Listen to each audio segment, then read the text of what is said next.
Welcome to the GreenPilled Network podcast. If you're just joining us, we are building a core nation, a network society of thousands of hackers, dreamers, and doers using crypto to bring positive sum digital systems to the world. This podcast features the people who are doing it, and we publish a season of about 10 episodes every couple months. This season is Lean Mean Capital Allocation Machines. Capital allocation is the process of deciding how to spend or invest financial resources. With crypto, we can do better capital allocation. We can do it on-chain, which means more scalable and precise capital allocation. It also means that we can remove intermediaries from capital allocation. We can build digitally native systems for allocating capital to people to fund what matters in their communities. So how can we build crypto economic systems that precisely allocate capital at scale? What are the coolest experiments? These are the themes of GreenPill Season 4 Lean Mean Capital Allocation Machines.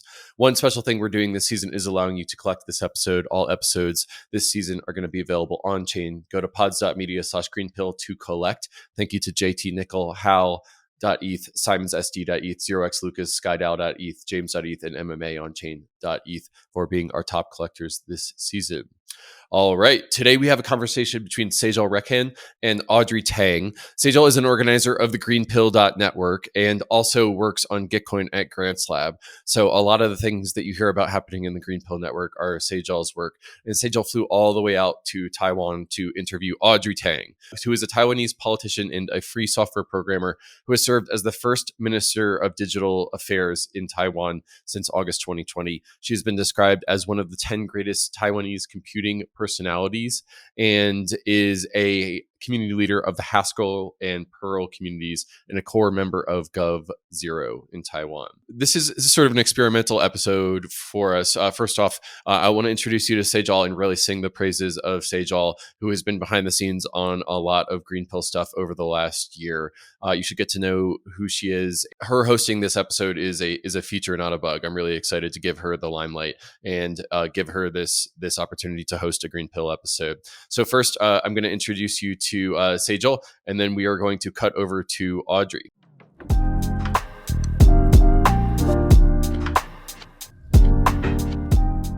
Hey, Sejal, how's it going? Hi, Kevin.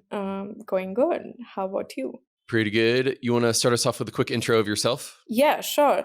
So I'm Sejal, and I'm an organizer of GreenPilled Network, and now I dedicate a lot of my time to my full-time role at Gitcoin. I work with Gitcoin Grants Lab, where I pretty much take care of the operations, running GG20 and running rounds with other ecosystems. So that's pretty much what I do. Yep.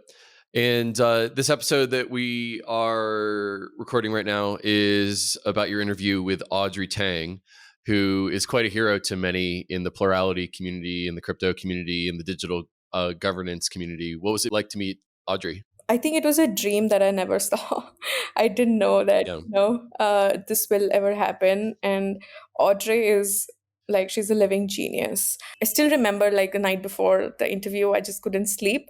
And because, what do you ask a genius, right? It was a 1-hour conversation, and I think every second of that conversation, the only thing that I was thinking, genius, genius, genius. Like the work that Audrey is doing, it's incredible. I have never met somebody like that. Just to give you some insight and for the audience, what they can look forward to in the conversation, we have talked about a range of things. So we definitely start with, Audrey's background and how she actually got interested in the intersection of tech and governance.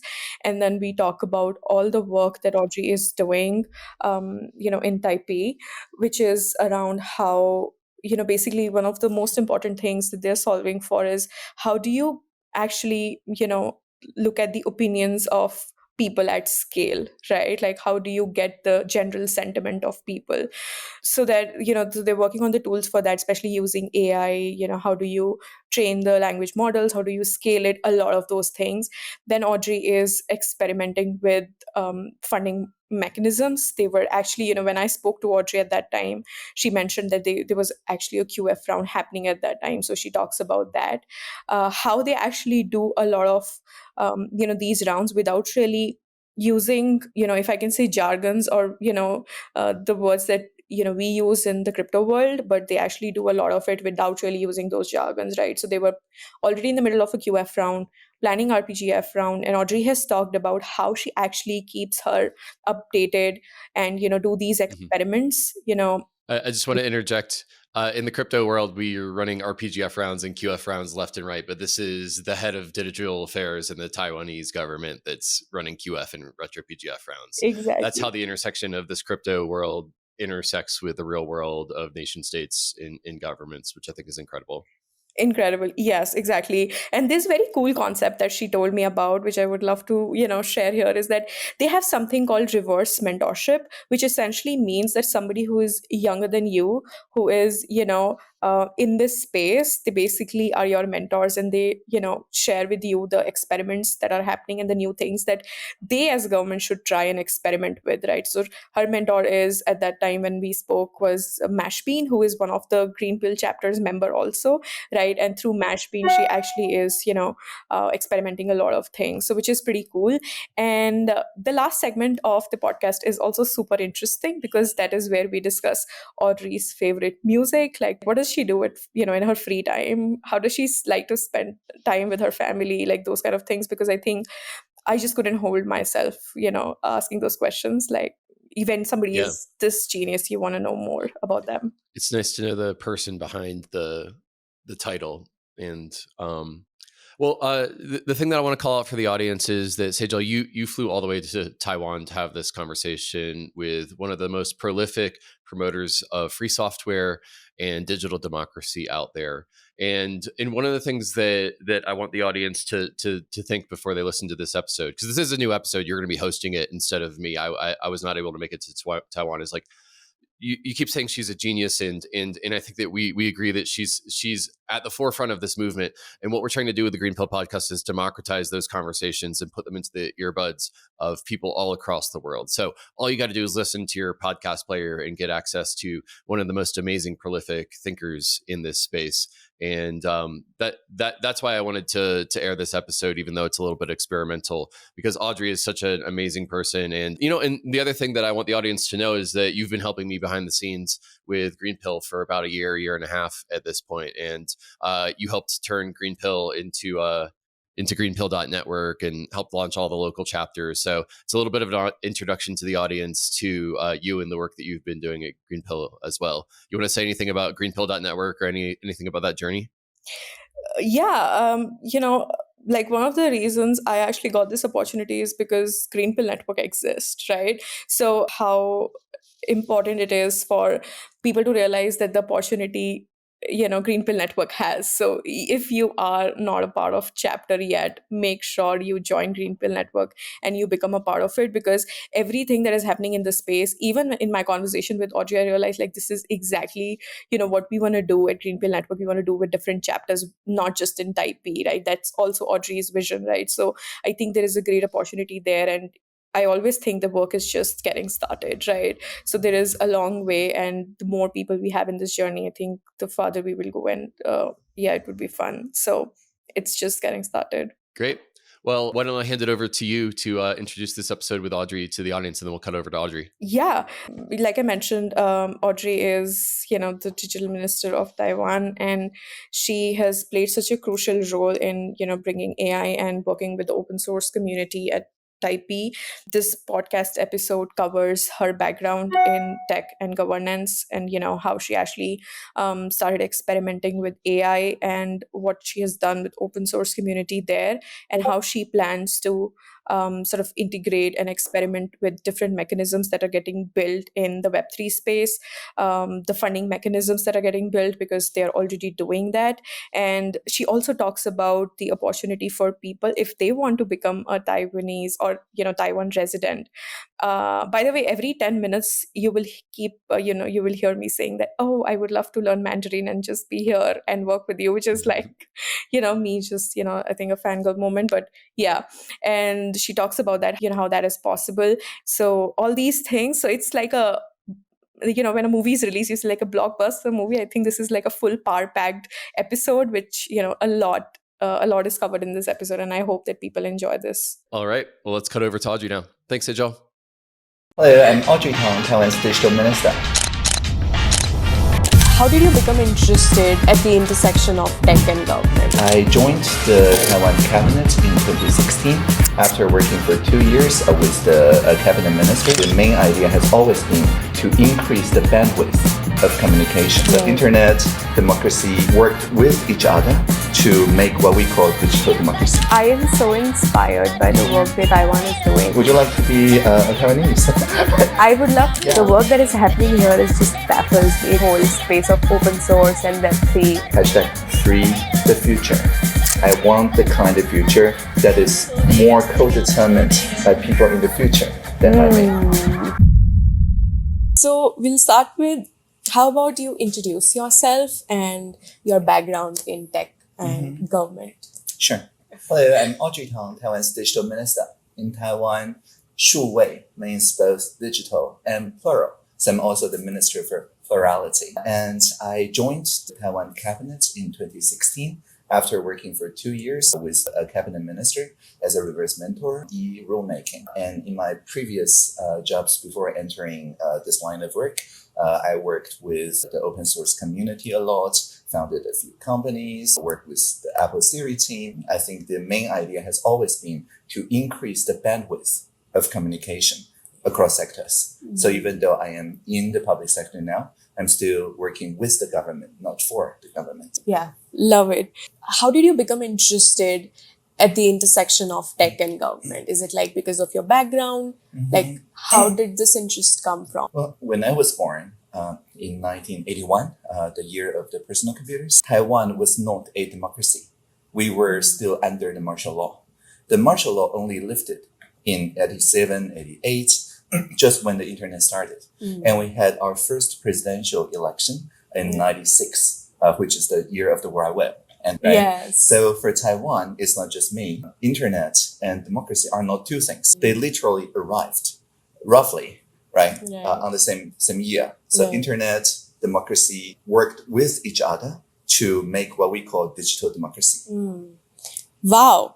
That is essentially, my next question. Like, could you explain the concept of digital democracy and its significance in Taiwan? Certainly. So if you analyze the current representative democracy, you will quickly see that the bit rate is very low. So if you vote across 4 presidential candidates every 4 years, then that's 2 bits uploaded per person to collective decision making every 4 years. So not only small bandwidth, very high latency. Any errors, any problems, it takes years or at least a quarter, to correct that. But on internet, as we know, internet governance has been from the very beginning, multi-stakeholder. Anyone with an email address can join the internet conversations. And if there's a new innovation that works provably better, it gets adopted not 4 years later, but maybe 4 minutes, 4 days at most. So it works on a much shorter latency. And across the internet, people, instead of just voting, they can join mailing lists, forums, chat rooms, and so on. So the bandwidth is much higher. And now, as we regularly use video conference and so on, especially after the pandemic, when people can actually immerse, with people they've never met face to face, the bandwidth has increased almost to the point that is close to face conversation. Yeah, I love it. I come from India, and India is a democracy. I would love for you to share, how can, we also adopt digital democracy or move towards it so that we also move fast? Like, we are doing it, but I think there's so much to learn. So what, in your experience, you think has helped? Or maybe some obstacles we can talk about that has come, and the way you dealt with it that you think, other democracies can also learn from? Certainly. So digital democracy, we just talked about, is using digital technology to enhance the bandwidth of democratic processes. So, for example, in Taiwan, before a regulation is introduced, it is announced for usually 60 days on a platform, no matter which ministry it comes from. On the same platform, everyone can start a e-petition. After collecting 5,000 signatures, you can steer a minister in a different way. The minister has to prove that they have responded point by point to the people's petitions. And on the same website, there's a visualization of the budget of each ministry and you can comment and ask questions on each and every item. And there's also collaborative meetings where people across ministries go to where people are and meet them face to face, and sometimes also live stream across the internet. So I think the point of increasing the bandwidth is not that we abolish election or abolish legislation. That's not what I mean. What I mean is before a draft bill or regulation is even proposed to the legislature, make sure that everybody understands it in their own terms, with their own language, with the experts in their local community, not just the expert that happens to be in the capital city and so on. So it is also to connect and empower people closest to the pain. Yeah, I love it. Do you want to share like an initiative or an example where, there was we have gotten more civic participation and what was difficult? Because I can imagine the number of people and the different opinions they might have or viewpoints they might have, right? So how to navigate that and actually arrive at a, conclusion or consensus? Yeah, this is a great question. Back in 2015, for example, Uber was everywhere in the world. Right. And it connected previously drivers that did not have a professional driver's license, didn't drive taxi for a living. They just go to work or something and connect them with other people who want to ride share their cars and charging them for it. And in doing so, they created an alternative to taxi. However, there are many problems with the rollout of this model in many jurisdictions. Because exactly as you said, everybody has a different opinion. Yeah. Existing taxi unions have a different opinion. The consumers sometimes feel that there's no insurance in this new form of driving and so on. They have an opinion. The Ministry of Taxation have an opinion too, and economy and everything, right? So back in the days, we hear a lot of very polarized conversations on whether this is the future of sharing economy or this is just an extractive gig economy and so on. And I think it is the nature of the current representative democracy that only the most polarized issues get airtime on mainstream media and also on social media. Right. And social media polarizes it even more, so that people who actually agree on most of the practical points end up focusing their energy on the one or two things that people don't agree with, right?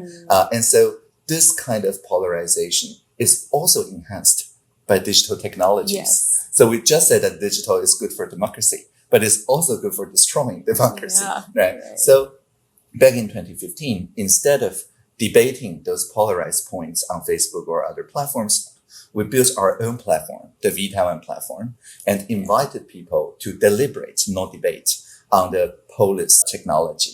And what POLIS does, nowadays, people can experience it like community notes. It's very similar. People can type their own opinions, not an existing set of surveys. Other people get to like or unlike their surveys, ideas, but not replying to them. And just by taking away the reply button, there's no way for the polarization to grow. Right? Yeah. If you don't like this, you can propose something better that gets other people's support. And even more importantly, just like community notes, POLIS highlights the ones that are bridge making, meaning that people who initially were polarized all converge when they see this breakthrough statement. So for example, there was a statement that said surge pricing, responding to demand by increasing the price of the Uber drives is good, but undercutting existing meters is bad. And so instead of just, making the flexible pricing a abstract concept, this is a very practical, operationalized statement that brings the two camps together. And so we collected the top 10 or so statements that brings people together and asked taxi drivers, unions, Uber, and so on to the same table, live streamed, to respond their commitments to the shared set of principles. So more so than pretty much any other Asian country, Taiwan not just legalized Uber, but also fostered the local co-ops and unions and so on into also Uber-like associations. And so it's a kind of multi-stakeholder co-creation from conflict. So not afraid of conflict, turning conflict into co-creation is the goal of digital democracy. Wow. Is this platform, can this be used by anybody else? Like any? Yes. Okay. Yeah, this is entirely open source. So as I mentioned, the POLIS algorithm not just gets adopted by many countries. You can check it out on the POLIS website, but it also inspired follow algorithms, including community nodes in X.com. Okay. Amazing. I love it. Actually, yeah, that was, so my next question was essentially, I think, which we have covered, are there specific projects that demonstrate the potential of, that have used open source principles for the benefit of society? Yes. So in addition to POLIS, we're now also working along with the Collective Intelligence Project, OpenAI, Anthropic, and Friends, Creative Commons, a new generation of the same idea as POLIS, but now with language models. So before language models, POLIS essentially relied on crowd moderation. But it doesn't scale as well if you have 20,000 different statements, because nobody can read through 20,000 statements. Right. And the great thing about language model is that it can synthesize very well. So on POLIS, if you see 3 or 4 different clusters, instead of reading through the top statements, we can just ask the language models to synthesize an avatar from each cluster. Wow. It's like an executive summary that talks back to you. Wow. So we work with Talk to the City and many other projects in synthesizing this deliberative experience so that even with tens of thousands of people all chiming in to any person, they just interact with 2 or 3 avatars and they can have a real in-depth conversation in which each statement is backed by a specific statement or even a specific point in a video that goes back to the original source. So it's not hallucination or confabulation. This is just a way to synthesize an augmented deliberation. Wow. Yeah, I think this will make it scalable, right? Exactly. And we already use it to align Taiwan's own language model. The Trustworthy Dialogue Engine is aligned by taking the input of the online POLIS conversations and so on, and which co-created what's called a constitutional document for constitutional AI, so that this current generation of smaller language models can use this set of constitutional principles co-created to align, that is to say, to calibrate an even stronger, more powerful version of the AI model. So this is called super alignment. And this allows us to simply co-create a document that can then be passed on from smaller models to even larger models, so that they keep responding to people's collective wish. Wow. I'm curious how do you get time to read so much and you know so much, despite having such a busy schedule? Yeah, I think I do want to use all these technologies in my flow of work so that I have a practical understanding, not just a abstract understanding. For example, this laptop, which I got around March this year, has 96 gigabytes of RAM and RAM. It is a Mac, so it's the same. And I've been using local open source or at least open weight language models to write my email replies ever since then. Oh. Right. So in doing so, I first ensure that it's fine-tuned on my own laptop. So it works in airplane mode. My email draft doesn't go anywhere else. But it also let me understand the ongoing progress of the quantized models, quantized fine-tuning, and things like that. And so I firmly believe in the hands-on imperative. There is no way for us to predict where the technology will lead without immersing ourselves in the technology.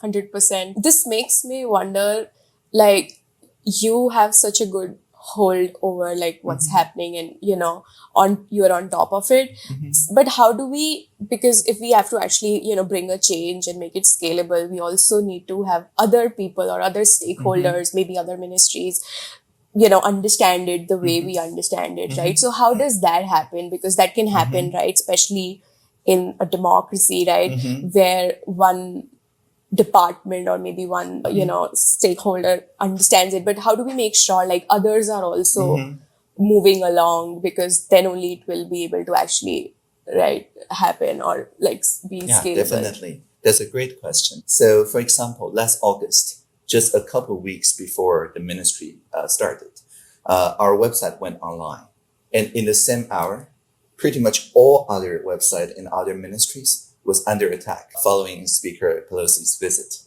to Taiwan. So this huge amount of DDoS, denial of service attacks, 23 times more than the previous peak. So a lot of volume just to take those ministries' website down. But our website wasn't down for even just a second. Actually, I publicly said so. And so we got a lot of free testing. And in part, thanks to this message that says everybody can help us to back up our website.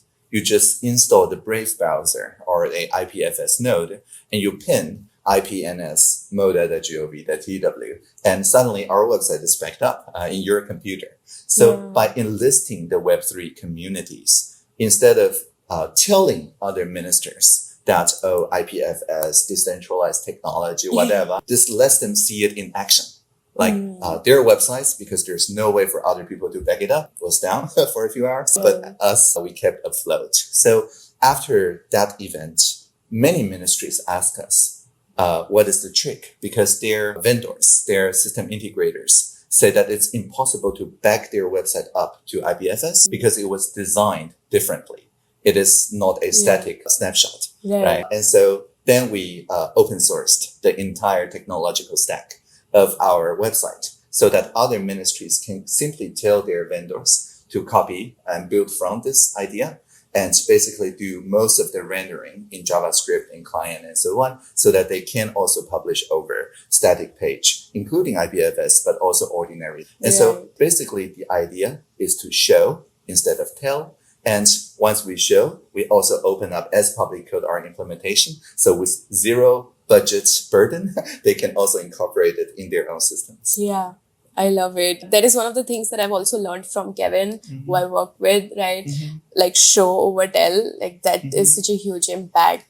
I think, I believe like if more and more people like you are at this position for youngsters like us, it becomes even more fascinating to work with the government, to work for the country. Otherwise, what happens is we sort of like run away a little bit because it's old ways, traditional methods, and those kind of things. Yes. I think this is a big shift. Like I can feel that curiosity and excitement in, talking to you and understanding how things can be changed and, how we can actually do like change at system level. And this can happen when we have leaders like you. So I just want to say thank you so much for, thank you. doing what you do. Thank you, the community, for doing all the research. Right? In a sense, just a conduit through which those research enters production. Yes. Great. So moving on, what is GovZero? Could you give like an overview of GovZero and how it has impacted the civic engagement? Yeah, I joined the GovZero movement around the end of 2012 when it first started. The initial idea was really simple. It is taking a governmental website that people find difficult to understand, which always is something that gov.tw, and change it O to a zero. Okay. So instead of join.gov.tw, you type join.g0v.tw, which looks almost the same, and get into this kind of shadow government, a fork version of the government. Okay. And the idea of forking in open source is essential because a fork of the governmental website is not denying the value the original one brings. It is just steering it to a slightly different direction that is more participatory and transparent. So the initial one was budget.g0v.tw, and the team who worked on it was motivated by a YouTube advertisement at the time. The administration pushed out that says, the budget, impossible to understand. Let's just do it without understanding it, which was the first administration's YouTube advertisement to be flagged as scam and taken down briefly.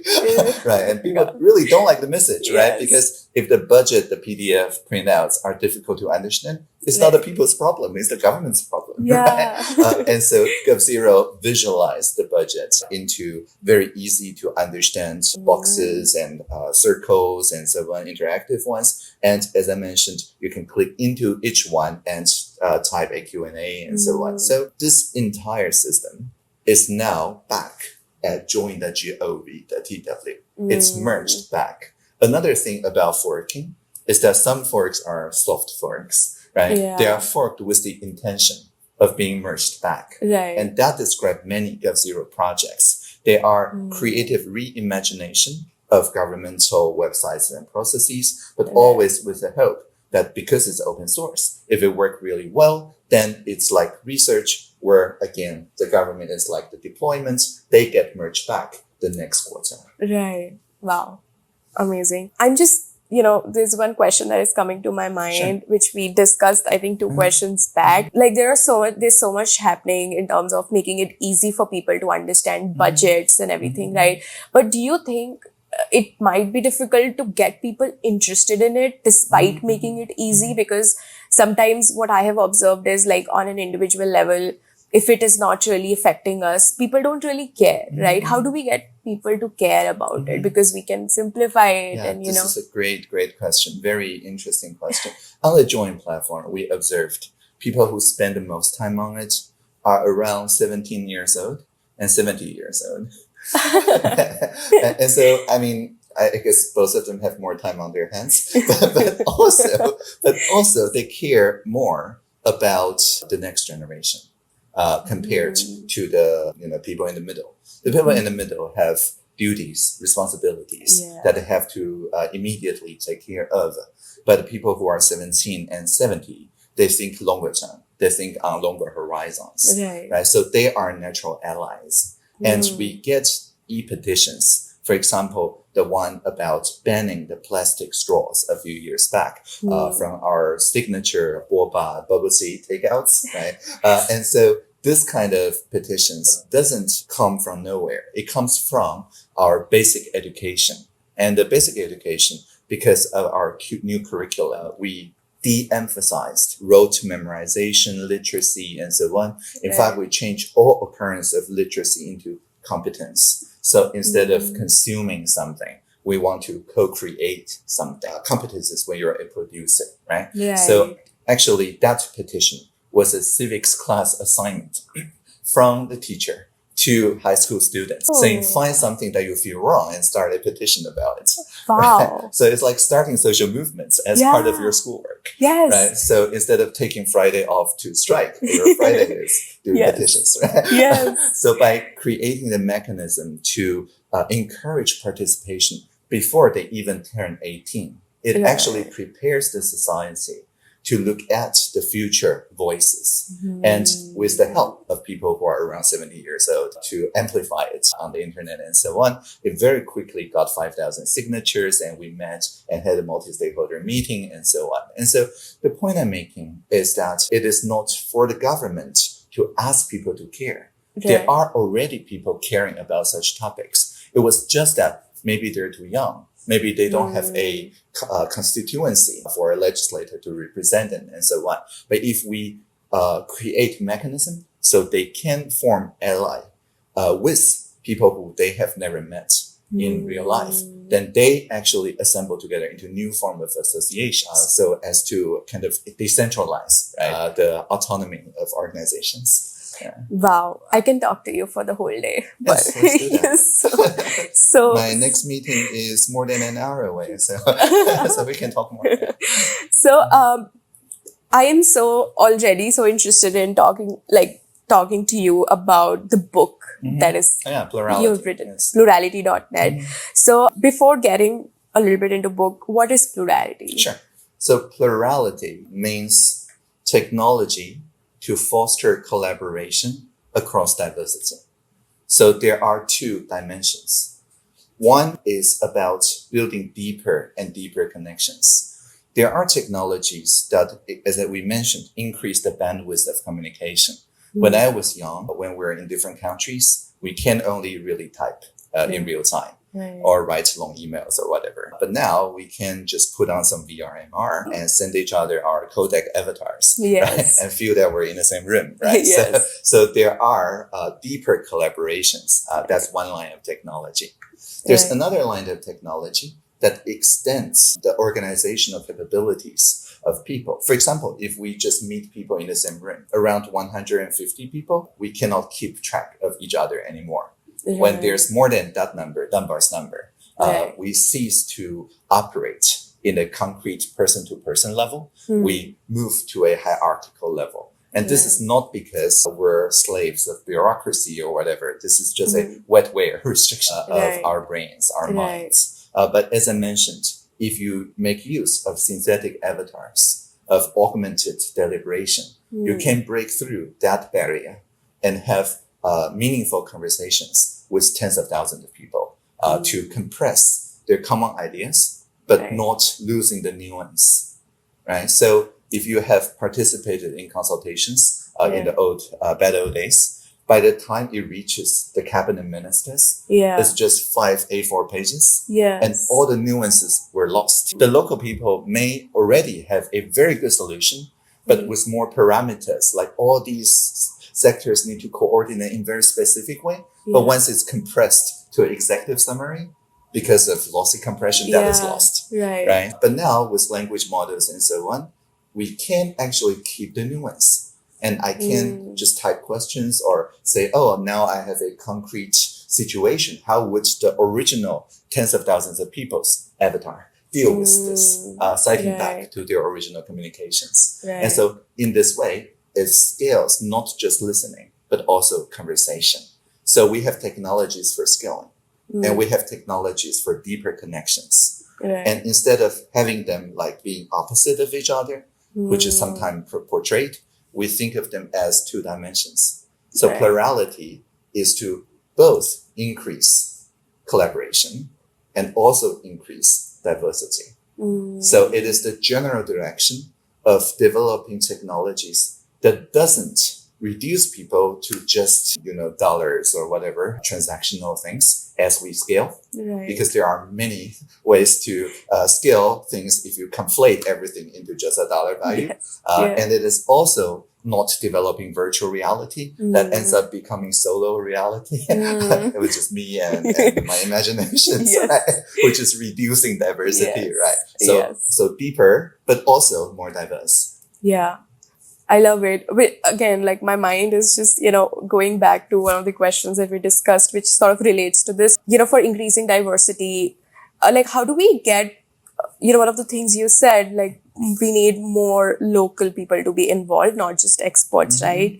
And the more groups we reach, that increases diversity. But how do we get them to understand? Like, how do we get them to understand it, right? So because experts can understand a lot of things, but how do we disseminate the information in a way which is understood by the that particular local group? I really believe that we should bring technology to where people are instead of asking people to understand technology, right? If, again, this is like those budget PDF files. if we cannot make our budgets understandable by the people, that's on us. That's not on the people. And so I think one of the main ideas that we've worked with is to simply ask the people in the local issues and so on, and what they want the government, the ministers and so on, to learn, to respond to. We even have a system called reverse mentorship that asks people around Taiwan, younger than 35, like people who are in kind of on the very cusp of social innovation, and invite them into the cabinet. So each minister can appoint one or two reverse mentors to mentor them in a way of the future, so to speak. And these young reverse mentors form their own youth advisory council that can summon the ministers and so on to the places they think that the ministers should understand. So I think it is those reverse mentors. I used to be one, but now I'm very old. I'm 41 now, 42. So I have my own reverse mentor. That's Mesh Ping Pong, by the way, ministry.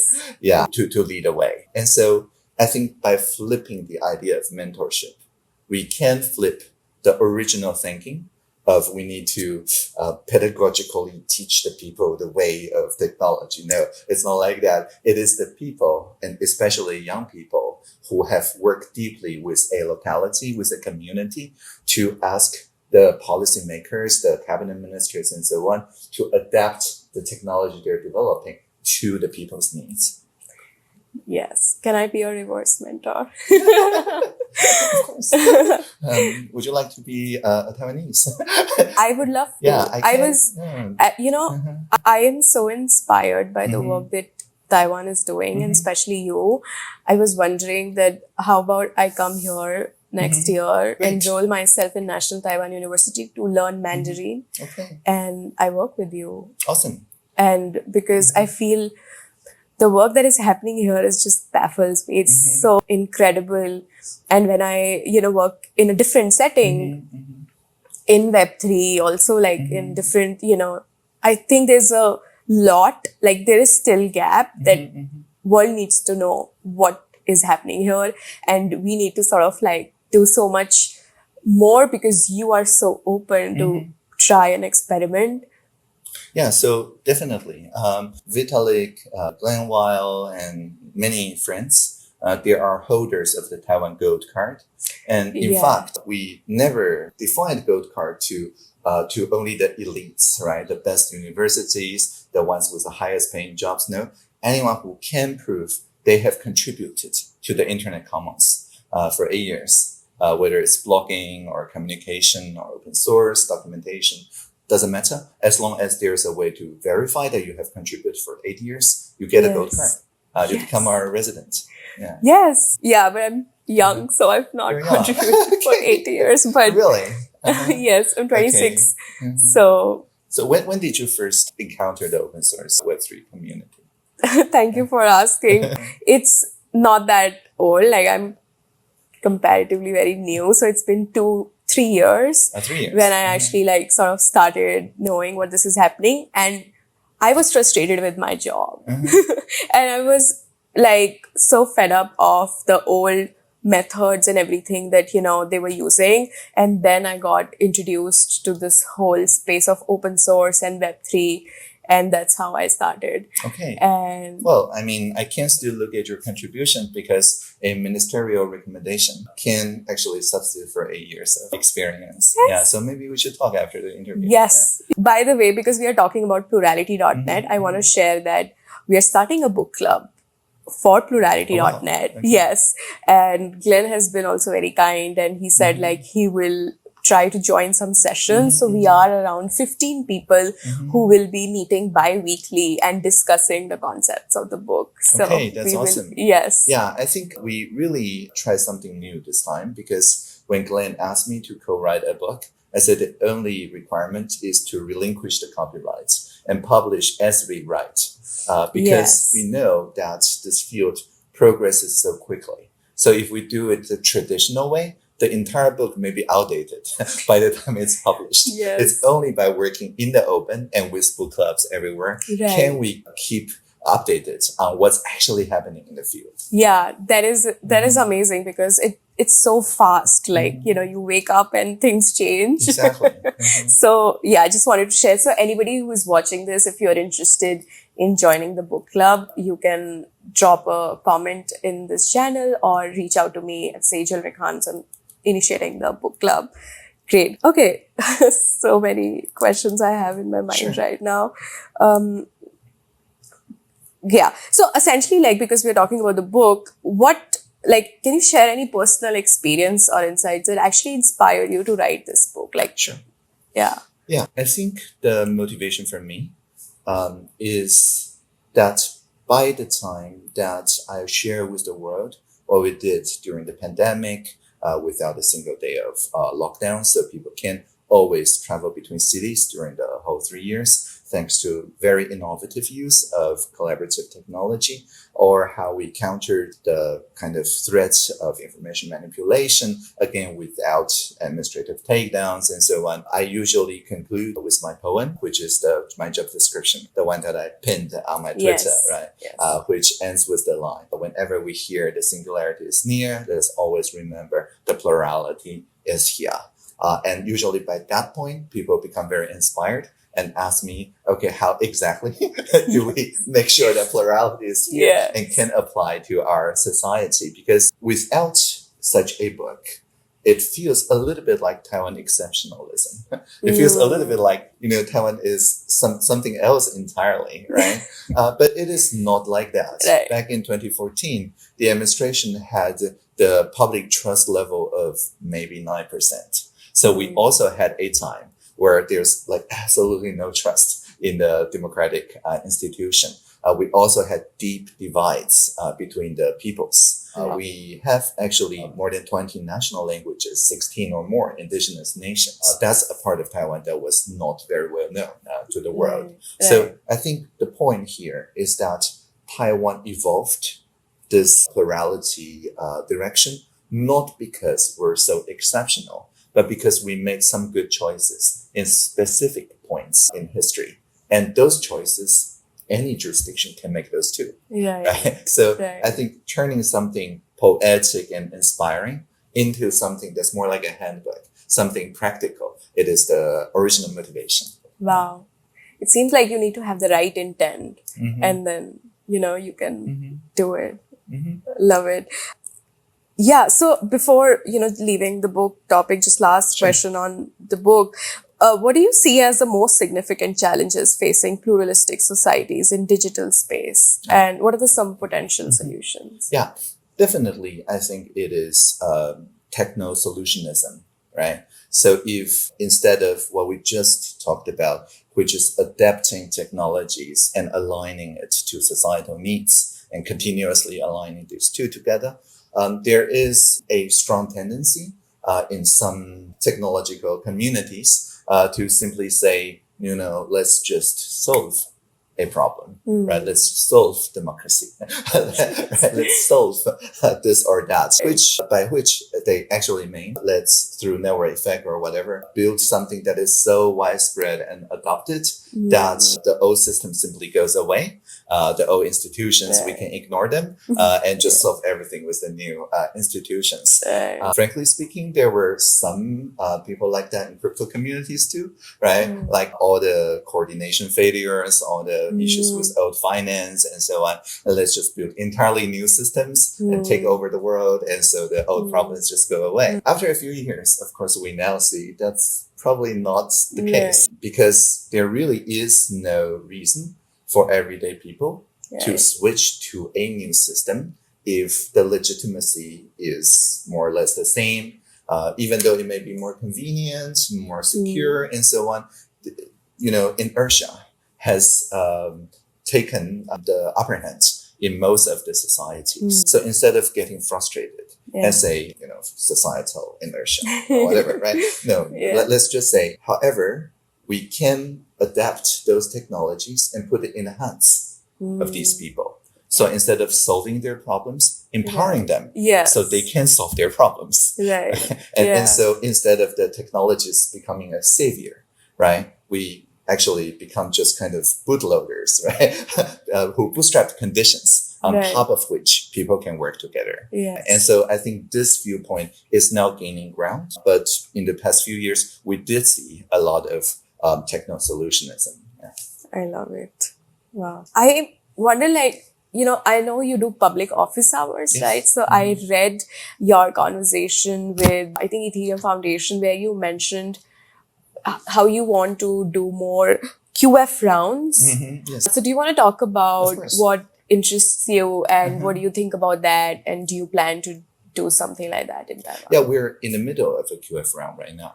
We work with the three leading crowdfunding enterprises in Taiwan.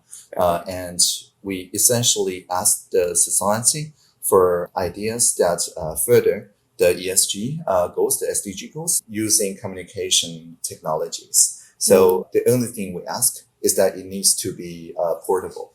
That is to say, for example, there's an idea that says, instead of bringing sign language interpreters to each person in need, how about let's just use high bandwidth and some machine learning to connect them together so that everybody can have access not just to sign interpreters, but also real-time captions and so on, right? So this idea in itself doesn't immediately have a product market fit. It does need a lot of governmental funding.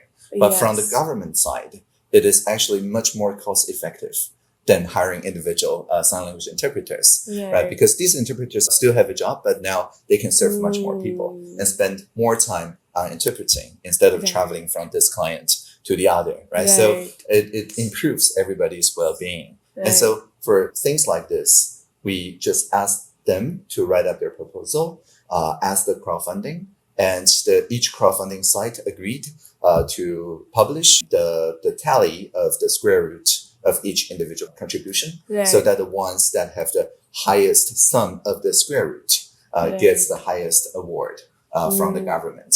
So this is a new middle way between the committee voting from the small committee and the simple matching funding, where a large social enterprise can just dominate the matching funding. It is somewhere in the middle.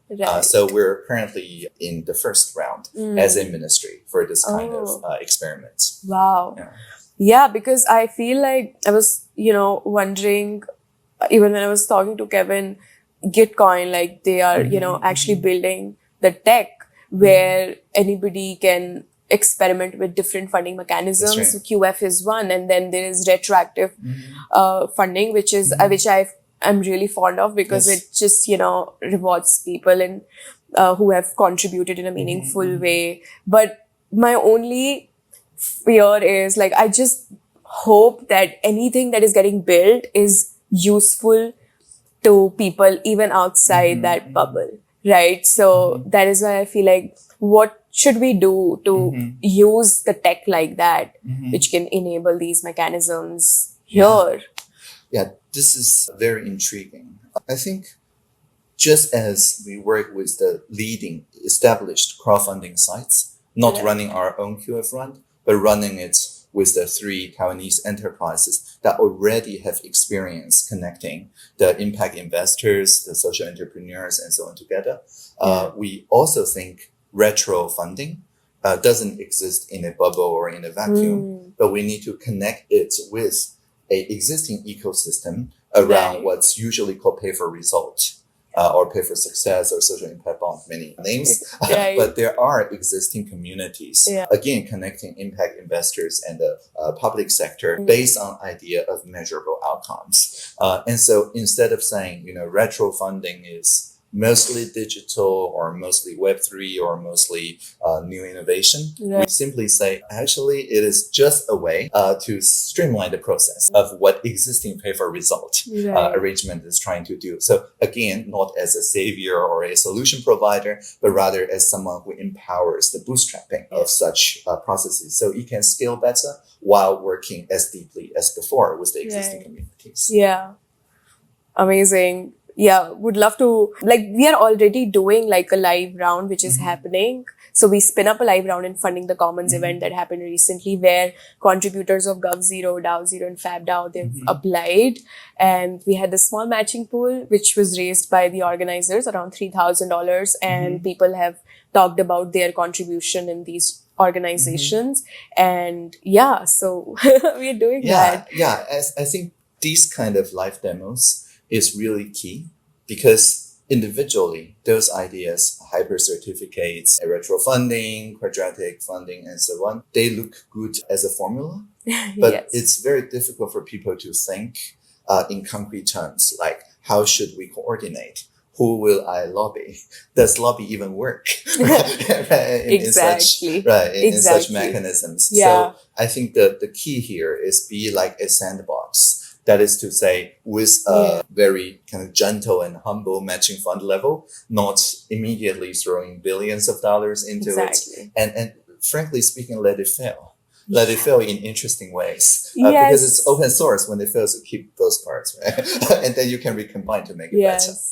I love the fact that, you said that. Fail fast. Fail fast. That is so important, because it can't be perfect. And it just gives you so much learnings that, this is how it needs to be done. And this is why people couldn't understand it. Sometimes we think that, for example, we did an experiment, I work with GreenPilled Network, right? So we have local chapters. We have GreenPilled India, GreenPilled Taiwan, we have GreenPilled, China. So we did this experiment where we integrated hypercerts on the software that Gitcoin has built.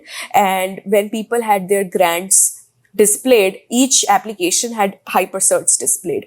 Our hypothesis was that when people come to donate, they will look at the hypercerts and they will decide whether they want to support or not. To our surprise, nobody looked at it. Like people, for example, GreenPilled Japan is raising funds and they asked their members to vote for them. They came, they voted for them and they went. Like they did not look at the hypersearch. Exactly. So a lot of times we assume, right? So there has to be different ways. Maybe people didn't understand how to actually interpret that hypersearch, right? So there are different things, but I think it's super important to fail fast and, do it like a pilot round or like live demos so that it helps us and people understand what is happening. Right? To break fast and move things. Yes. Yeah. Amazing. So a lot of serious questions. Now we will move to a very interesting section, which is let's know Minister Audrey. Of course. Okay. So you can choose to answer like 2-3 lines or expand, but it's fun question. Okay. So what inspired you to start coding at such a young age? Yeah. I was inspired by lack of computers. Right? I read about programming. I had no personal computer at home, so I took an A4 paper and wrote QWERTY on the keyboard. Yes. And every morning I would wake up. I was 8 years old. Would wake up, type CLS, enter, and use an eraser to erase the pencil that was printed on the screen. Right. So I programmed without a computer for quite a while. And then after a few weeks, I think my parents finally fed up with me and got me a personal computer. So from the very beginning, I think of computers as extension of my mind. Instead of playing computer games, I spend most of my time just looking at computer games and rewrote them from scratch. And even before I had access to more powerful computers and so on, I would simulate how they would act on piece of paper or on smaller computers. So I think the point I want to make is that computational thinking doesn't even need a powerful computer. It is just a way to work with the problem that doesn't fit our brains. You can decompose it, you can turn them into functional modular components and so on. And at some point, you will see that there's no problem too large if you can decompose it logically and just work on the one's part that you feel like working on, because other people are working on other parts. So we can just kind of coordinate together. I love you said that I always thought computer as the extension of my brain. Like, that's such a genius thing to say.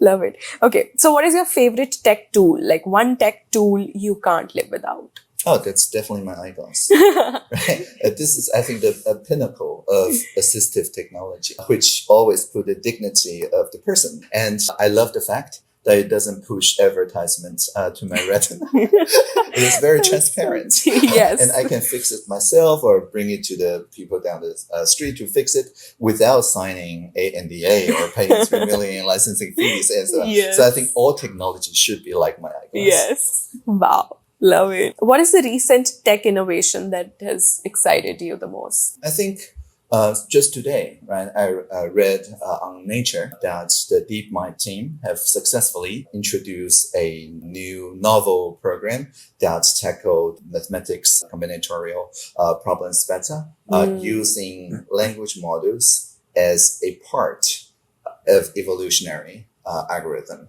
So in evolutionary programming, you rely on essentially rolling the dice, right, to introduce mutations to programs, so it solves problems better.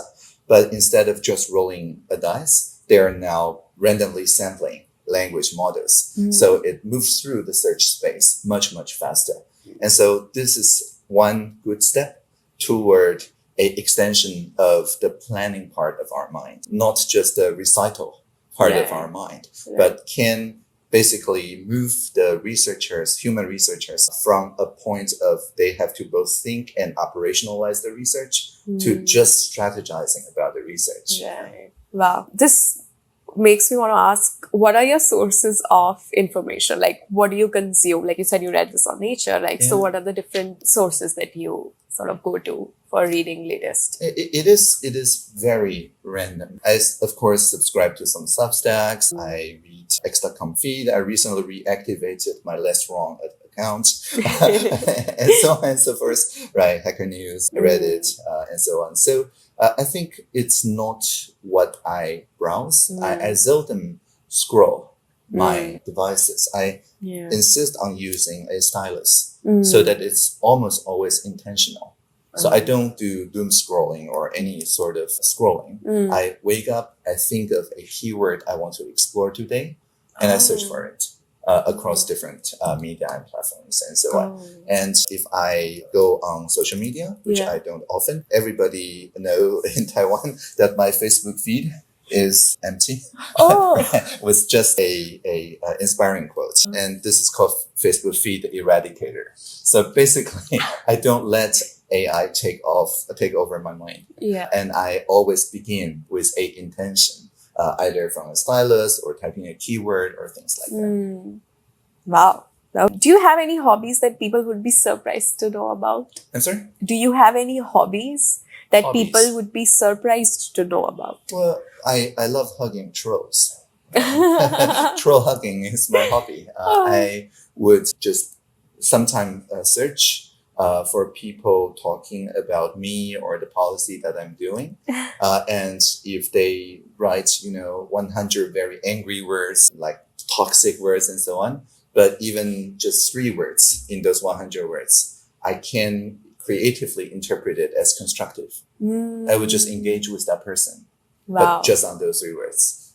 And so not only this turns people who were adversarial into good friends, but also it sets an example that really it doesn't matter what toxic or trollish or whatever things you say.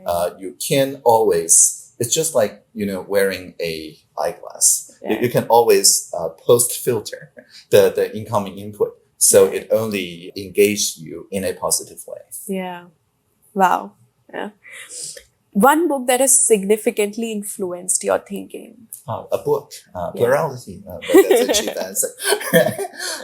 So I think one of the books that I spent the most time on is the Ministry of Education Dictionary. My first project that I led in GovZero Movement is called MOEDICT, the Ministry of Education Dictionary, in which we not only increased digitalization like mobile browsing and things like that across the MOE dictionaries, but we also crowdsourced typo spotting, corrections, fixing Unicode, whatever, right? So to modernize a very old dictionary into something that is digital with the help of tens of thousands of people. So this is one of my first engagement with the crowdsourcing world, and the same methodology has then been applied to indigenous language dictionaries and many other dictionaries. So I think this is quite symbolic, really, because dictionary is one of the most top-down things ever, right? Either by a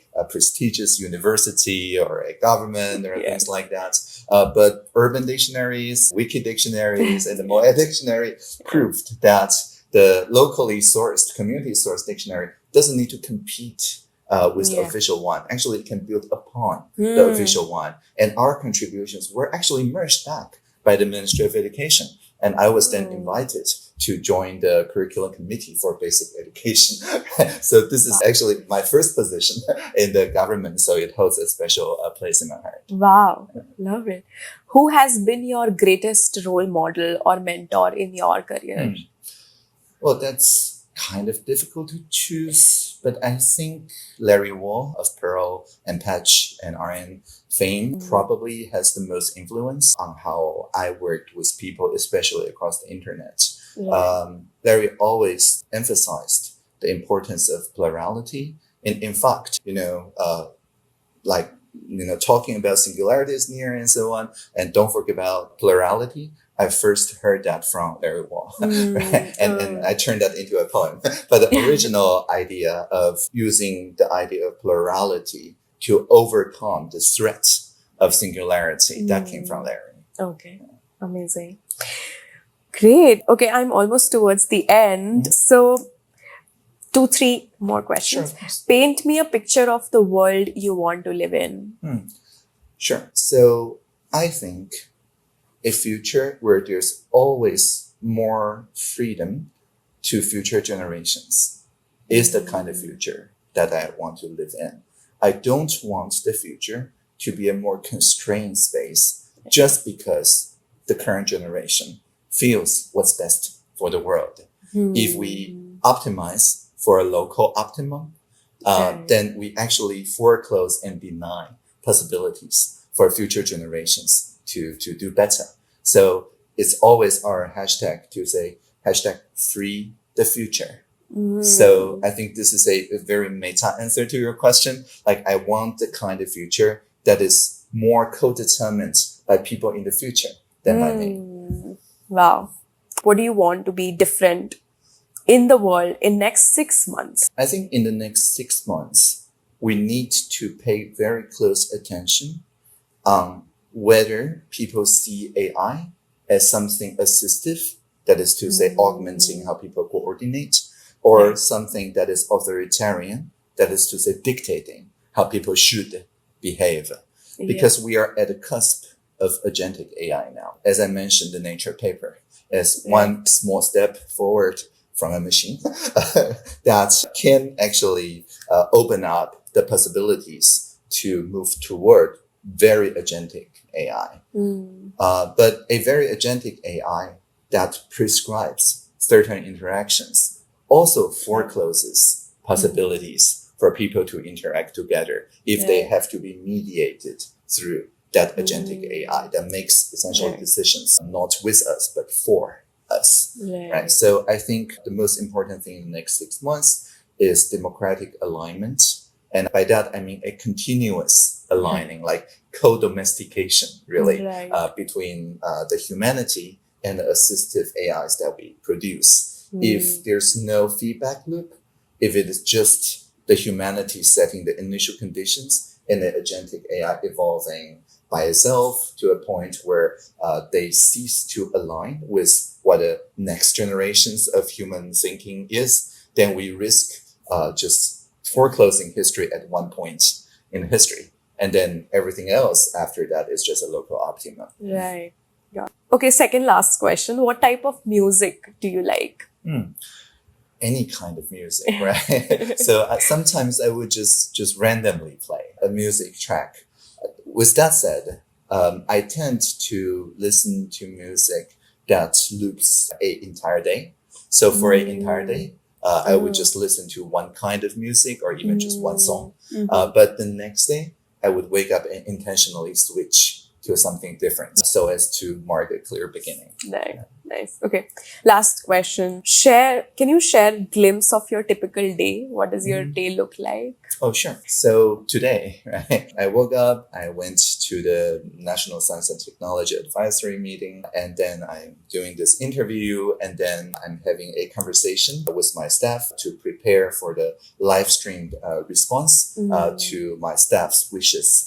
Because every month we do a live stream where I basically have a virtual town hall with all the ministry and administrations people. And the agenda is directly set on a discourse forum internally by our staff. And again, they can get 30 petitions, collections, signatures, and so on. And they can essentially force me right, to be accountable, right? A certain matter and so on. So I think this internal democracy is often overlooked when democratic innovators want to reinvent or reform democracy. Normally, they think about local community elections, municipal elections, all the way to the national.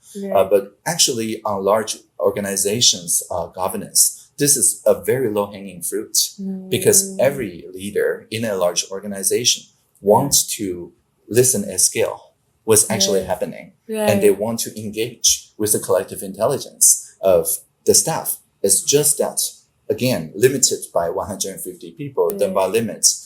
There's no way for me to arrange one-on-one conversations with each and every staff member. So collective intelligence tools is my priority in my ministry, and I dedicate the rest of my day to prepare to the answer of the collective intelligence. Wow. I'm curious, what do you do on a Sunday? On Sunday, I go back to my family. So my family is in Danshui. And so both of my grandma are still around, and my parents and so on. And so I spend time with the family. Amazing. Awesome. Thank you so much. Do you want Great. to say something to the audience? Sure. Yeah. So if you have contributed to open source, open culture for 8 years, please do apply for a Taiwan Gold Card. It is a 3-year residency with health benefits, bring your family, and so on. And if you live in a jurisdiction in which dual citizenship is permitted, on the 5th year, you can also get a Taiwan passport without giving up your original one. So being also Taiwanese is an important direction to connect to the world. And if you're young and have not contributed for 8 years yet, since kindergarten or something, just let me know your contributions and maybe we can work something out and live on and prosper. All right. We just heard from Sejal Rekan and Audrey Tang. I am excited about this episode because of Sejal's first guest co-hosting of a Greenpill episode. And I'm excited about Audrey for all the reasons. What a leader. What a leader at the frontier of capital allocation, doing QF and RPGF in the real world. And also at the frontier of digital democracy in a world that sorely needs an upgrade to our democracies to become digital, in my opinion. Thanks for listening to the GreenPilled.network podcast. Again, we are featuring the people who build a coordination, a network society of thousands of hackers, dreamers, and doers focused on using crypto to bring positive some digital systems to the world. If you value our work, you can collect this episode. Go to pods.media/greenpill to find episodes and start collecting. And while you're here, please remember to subscribe, rate, and review. It really helps people find the Greenpill Network. All right, I'll see you on the next one. Peace and love.